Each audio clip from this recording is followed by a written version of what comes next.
Iverina kely ao anatin'ity tontolo tao anatin'ity tontolo androandroany ity isika mahazo ihany koa ireo mpino no nideran'Andriamanitra no ny fahasoavana anatolony ka nahatratrarana izay taom-baovao izao tahaka ny isan-taona ara dia maro ireo olona tonga teny anivon'ny fiangonana nanome voninahitra sy nidera an'Andriamanitra izay nitsidika fiangonana maromaro ary ny mpanao gazetinay io maraina io izay hitatitra ny anjinjininy izay.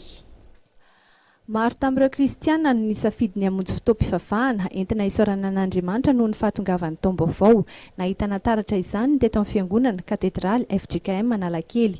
Lohahevitra nobanjina tamin'ity andro voalohan'ny volana janoary ity ka nitondrana ny teny fampaherezana teto ny ampahanten'ny soratra nitsongaina tao amin'ny bokin'i Isaia toko faha 3:70 andiny faha 2:70 sy faha 7:70 manao hoe aza mahatsiaro ny zavatra lasa intsony ary aza mihevitra ny zavatra taloha intsony fa indro ao anao zava-mahagaga vaovao efa hiposaka izy izao tsy ahalala izany fa ianareo.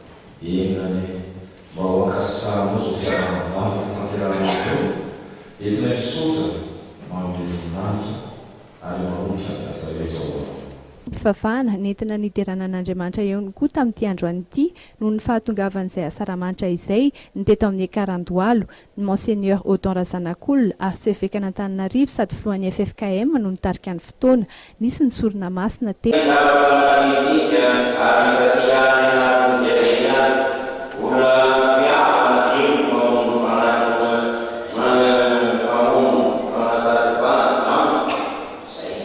Amin'ny tontona azy dia nisy ny fifaberam-bana sy firarian-tsoa nataon'ny solotenan'ny mpino katolika an'ity archevêque an'Antananarivo ity teto.